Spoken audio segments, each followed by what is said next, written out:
How to play music in Discord. Hi everyone, I'm here to assist you today. Without any delay, let's jump right in. First, open Discord on your device. Then, on the left side, click on any server where you want to play music. At the top, click on your server, right-click on it, then click on App Directory in here. After you've clicked on it, you'll find this kind of screen pop up.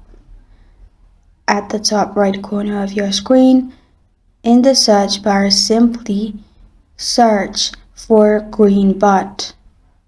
Click on Greenbot in here. Then on the right side, click on Add App.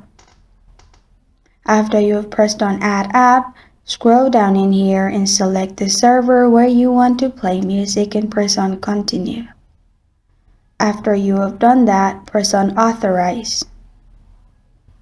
Now, bot has been successfully added. Now go to the same server. At the bottom, you'll find messages. Before that, on the left side, join your voice channel. After you have joined your voice channel, you can type in /play and add music's name. Then press on enter. After that, bot will enter your voice chat and play music for you. This is how to play music in Discord. Thank you for joining me today. If this video helps you out, please leave a like and subscribe for more. Got a question or want to suggest a topic? Comment below. Thank you for watching.